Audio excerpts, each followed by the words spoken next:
Peace will take over the land. No more broken heart, abandoned and alone. God will separate the right from wrong. Then we'll be changed in a moment, caught up in the twinkling of an eye. A day is coming, there'll be no war. Peace will take over the land. No more broken heart, abandoned and alone. God will separate the right from wrong. Then we'll be changed in a moment, caught up in the twinkling of an eye. Is my mic on? Is my mic on? I think my mic is on. Listen, you have just tapped into Life with Lizzy. Child, I'm Lizzy, and we are here at Believe Radio. It is your 24-hour inspirational and gospel music station. I say it every week. You got to believe in something, child. You might as well believe in us. Do me a favor, tag a neighbor, call a friend, let them know that Lizzy is in and she is ready to talk life. Honey, listen, Lifelines, thank y'all for showing up. Y'all done showed up again. Listen, every Saturday, 12 p.m. Pacific Standard Time, right here. I'm in the hot seat to share with you, my strong friends, this thing called life. Listen, y'all are blowing up my email, and I want to say thank you. You are hitting me up and you saying, Liz, I like this child. Where have you been? Child, I've been waiting on you to send me those emails and tell me what is it about the Life with Lizzy show. Some of you are finally tapping in and say, you know what? I want to come to the show to share life with those lifelines. I have a story that I want to tell the world. Guess what? I'm going to be hitting you up and I'm going to give you the green light to come on and share with us life. I want to talk life. I want to speak life and I want to do life with you. Listen, I'm not going to hold you hostage. I'm not going to bore your patience, but I do want to have a life conversation with you, child. I got an email. hmm And in this email, it said, Liz, can you please discuss 50-50 in marriage? Child, I almost closed that laptop and threw it out the window because I need to tell you, there is no such thing as 50-50. I want to know who created, where did those numbers come from? I wonder. But, child, in any marriage, any good, healthy, wholesome marriage, you will come to know that there is no 50-50, but there is grace. What do you mean about that? Because there is a season and there are time or situations that happen in marriage where you kind of feel like, well, he's not or she's not pulling their weight. Well, what does that mean? And it is in those moments that it is imperative that we give the gift of grace. There are times in your marriage where, listen, it's going to be 90-10. It's going to be 95-5. And the person that is holding or feel like they're holding the most or contributing the most at that moment, you have to offer your partner that grace. Mhm. You have to offer them that grace that there can still be some level of respect and the mutual components that you bring to the table are not overshadowed and you're not feeling like, well, I do more than you do. I believe when we get into those places, it's about capacity. Case in point, in my marriage. And that's why you can't compare your marriage to anybody else's marriage because that's not your spouse. You have to have a conversation with your spouse in your marriage to find out what are our capacities. So, case in point, in my marriage, and I'm sure my husband doesn't mind that I share this. There are some things that I do well, and then there are some things that he does well. I am not interested in taking over or doing the things that he do well because I don't. Well, guess what? He now has the weight of the thing that he does well. I think that's only fair. Case in point, if I'm well with balancing the bills, then guess what? I'm not going to throw that over there on him and then expect it to be, how I would have done it. Listen, the way I save money and the way he save money, child, them two different savings account. Cause child, judge us not. But but there's a grace there. And so I understand that anytime that he has to move into that area, that I have to give him grace because that's not his strong point. So with that being said, there's no such thing as 50-50. It's not, it is no, but there is 100, 100. And that's each of you showing up, being the best you that you can be, being the best wife, being the best husband that you can be to make sure that this works. I'm telling y'all, listen, y'all in these emails, y'all are wearing me out. Somebody else asks, well, he don't like my food. Well, child, did you just now start cooking? Did he just figure out? Did you just figure that out? Or he been swallowing stuff real fast all these years and he just can't take it no more? You need to find out. And I'm not laughing at you. It's comical because I had the same situation. Because when my husband and I first got married, child, I was out here doing lobster tails and crab and all kind of things that he don't eat, thinking, that I'm doing something. Child, he was not interested in any of that. He was like, listen, fry me some chicken, give me some neck bones. He a country dude, but I'm out here cooking and preparing what I like. It's very important that we don't try to serve others what we have an appetite for. It is so important that you find out what is it that he likes, and then not only that, how does he like it prepared? If there is anybody left in his family that used to feed him, that used to do the cooking, child, it is nothing wrong with calling them up, whether it's his mother, his grandmother, his aunts, whoever it is, his sister, and be like, listen, how do you prepare that? Because he's not feeling the way I cook it. It's nothing wrong with that. Get your ego out the way. Put on an apron and get you a bag of flour and fry this chicken right. Right? Or vice versa. Bruh, if you're the one cooking and she like, I like it medium well, but you keep bringing it well, we got to figure out how we going to check this temperature. It's about pleasing the other person. This is why I say marriage is not for children, because marriage takes it's the most you have to be willing to sacrifice. Listen, I love you so that I will sacrifice in this area. And after a while, it's not even a sacrifice. It becomes, because I love you, I do what I do. Listen, we have to remember why your spouse, remember why you said I do. And I hope it just wasn't because you wanted a big white dress or you wanted to be in a tux and floss on everybody up and down the runway. Because, baby, that only lasts a day, but you have a lifetime with this person. So we have to get in there and kind of figure out, how are we going to do life and how are we going to do it well? We just don't want to just keep showing up, but how can I please you? That's not too much to ask. How do I please you? Sometimes we can be doing things and we think, listen, I'm raw. I'm doing something, and to your partner, they don't like it. I'm sorry. It's important that we find out what makes them tick and what makes them talk. Child, I'm telling you, let me dig back in these emails. Oh, his mother does not, what is it saying? His mother does not like me. What should I do? Whew. His mother does not like me. What do I do? Well, sweetheart, I think the best thing that you can do is continue to be um, the loving you, right? Oftentimes, we try to perform for for individuals to like us and for people's opinions and for people to think highly of us. And I'll share this with you. It's not necessary. Continue to be you. Continue to love him. And one thing I've always been taught is that opportunity will always present itself to you. Well, you can have that conversation, and it could really be a misunderstanding.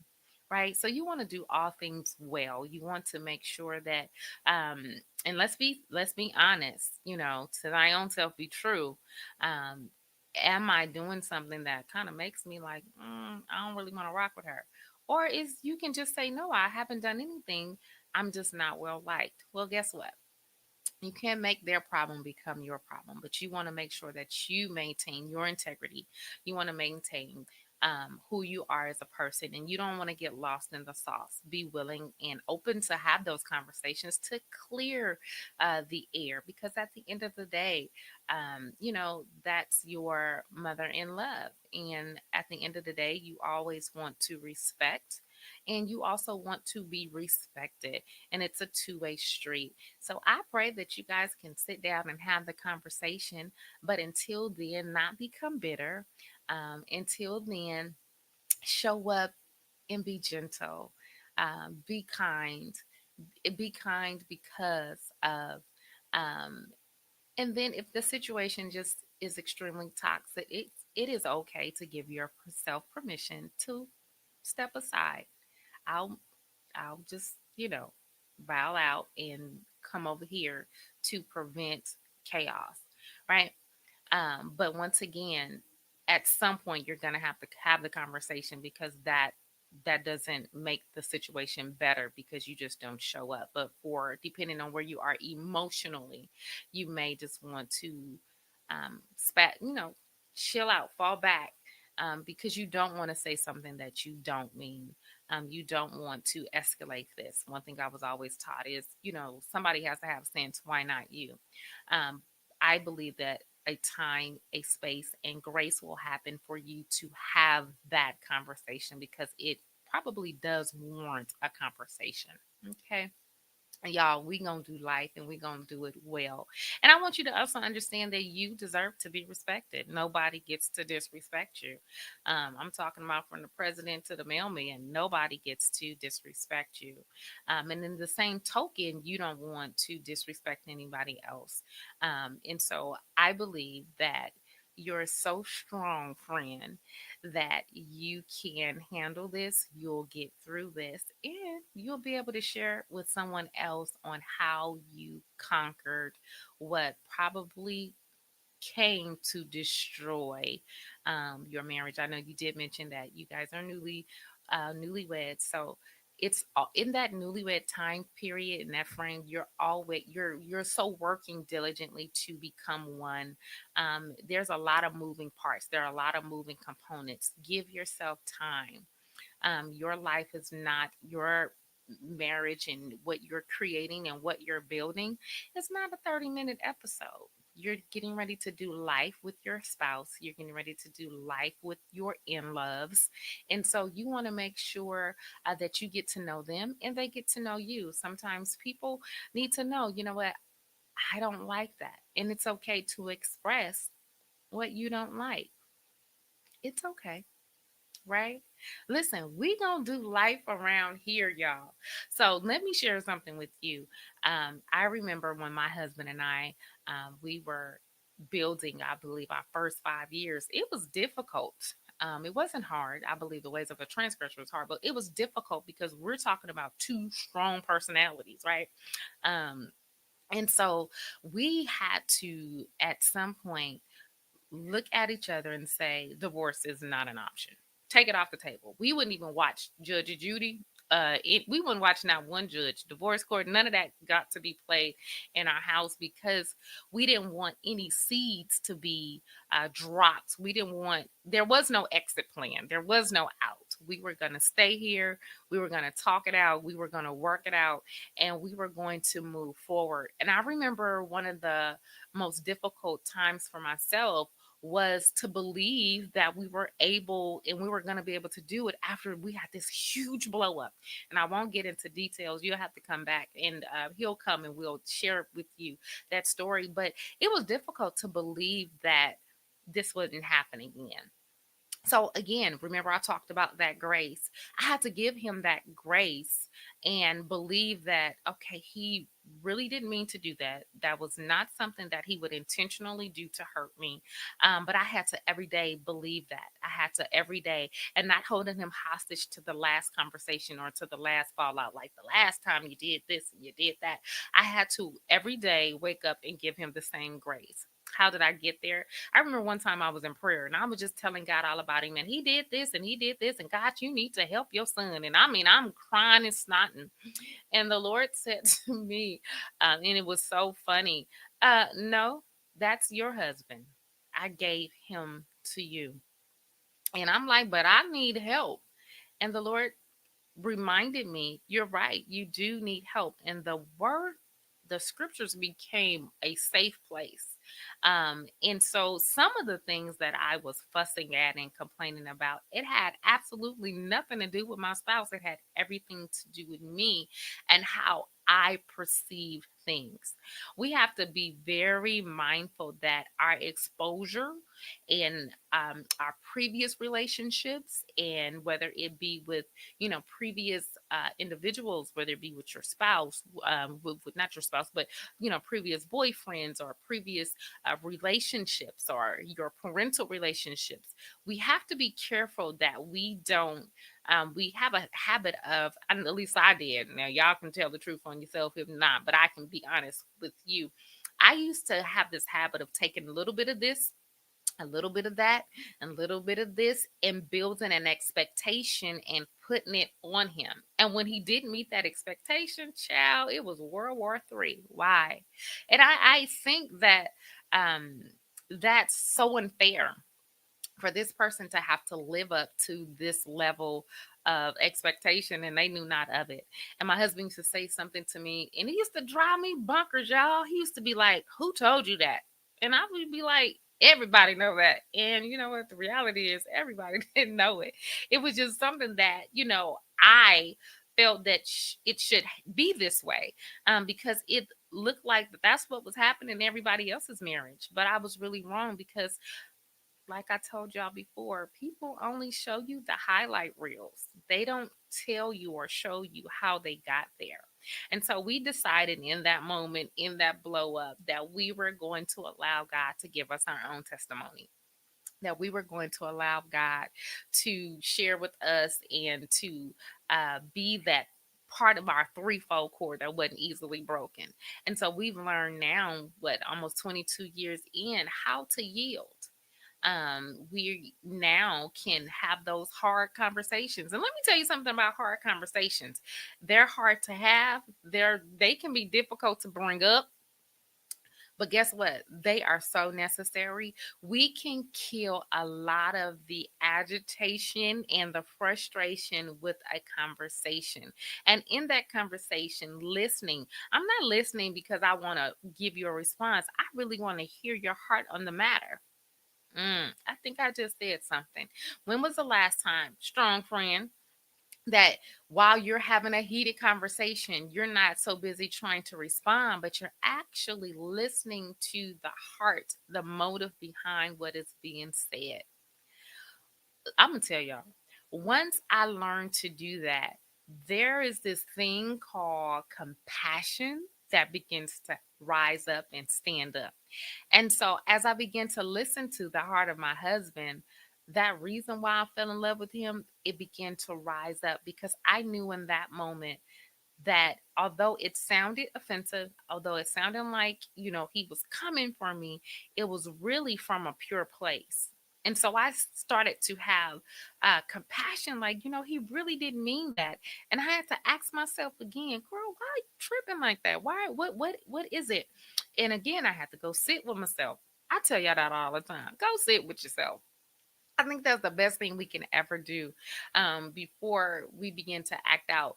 I am very big on slow to speak. I'm learning that. It wasn't always that, because child Lizzy used to pop off. Do you understand me? I would pop off, baby. I'm a ballet parker of words. I can park a sentence right in front of you, honey, and I dare you to say something back, because I got something else to say, right? But I had to learn that that is not, girl, that's so extra and so unnecessary. Come on, lifelines. Are y'all out here having unnecessary antagonistic type of responses to your spouse? And then listen, don't have one like mine. He can listen, his clapbacks, baby, they fast and they quick. So, you will find yourself in this word match. I don't want to be in a word match. I want to resolve this issue. And some issues I remember, as I began to talk to you guys, I remember saying, but listen, he's not going to hurt me. Mm-mm. Come up, come on, pull close. He did not marry me to hurt me.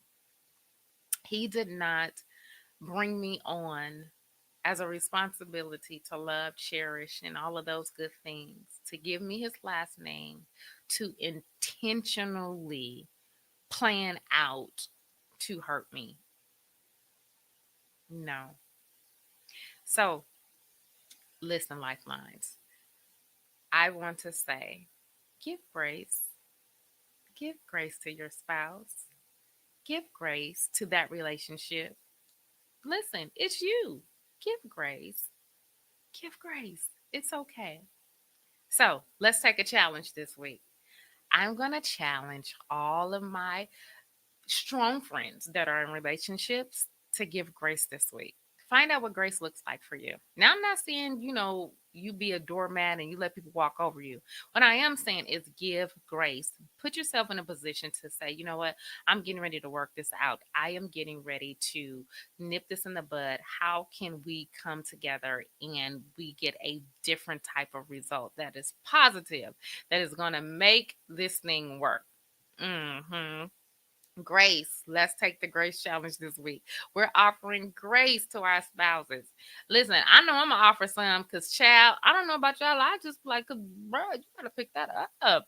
But we're gonna have a conversation about grace. It's the little things. Let's have a conversation about what you want to eat. I don't know. And then when we finally do get something to eat, let me get a bite. I gotta find grace for that kind of behavior. I don't know. Y'all hit me up in my inbox and tell me what kind of grace y'all gonna find this week. Y'all send me an email. Believe radio.lifewithlizzy@gmail.com. Tell me an area where you had to give grace. I want to show enough share it with our lifeliners, our strong friends, because I know I'm not the only one out here trying to figure out, child. Well, he gonna ask me for something else. I just asked him what he wanted. He should have told me because I don't really want to share this my stuff. And I know we be getting it. I know it's some brothers out there saying, no, ladies, it's y'all. Listen, it's everybody. I think if your stomach growling, you just want to sample everything, but get your own. Leave mine alone. This mine's, right? Don't come back for seconds either. Hmm. Well, y'all, I'm glad that you tapped in, and I want to come back and read some more of these letters because I love doing life with you. I hope you're doing life with me, child. Go ahead, tag a neighbor, share this. Talk, call a friend and let them know that Lizzy was out here discussing life, baby. Yeah, yeah, yeah. She was discussing real life because guess what? This is where we live. Listen, I never want to come to this show and fantasize and make up and any of those things. I want to tell you how I did life. And it took some time. It wasn't overnight. Let me tell you something. You have to know it's not going to be overnight. You got a lifetime with this person. Live your life. Live. A part of it is getting through it and finding out what works for you, finding out your marital DNA. Every marriage has its own fingerprints, child. Let me say that again. Every marriage has its own fingerprints. Find yours. Find your prince. Allow the Lord to give you guys a testimony. Child, I can tell y'all about some testimonies, child. Because when we first got married, did I ever tell y'all about? I'm gonna have to invite my husband here so I can tell y'all about, child, that we had I think it was a copper orange kind of recliner and some turquoise carpet, child. It was a fiasco when we first got married, but baby, we was so in love. We got in there with that Mitch Mac furniture and the Mitch Match dishes, and we did life. And now, listen, Lizzy can kind of get what Lizzy wants, right? But material things really don't matter. It's the person that matters. It's the person that you fell in love with. Mm-hmm. Is you crushing? It's okay to be crushing. Listen, find grace. Find grace for your spouse. I'm excited that you joined me. I'm not going to hold you. I'm going to get out of here because, honey, it's Saturday and it's a date day. So Lizzy gonna go. But until then, your girl's gonna holla. I'll see you soon. A day day is coming. There'll be no war. Peace will take over the land. No more broken heart, abandoned and alone. God will separate the right from wrong. Then we'll be changed in a moment, caught up in the twinkling of an eye.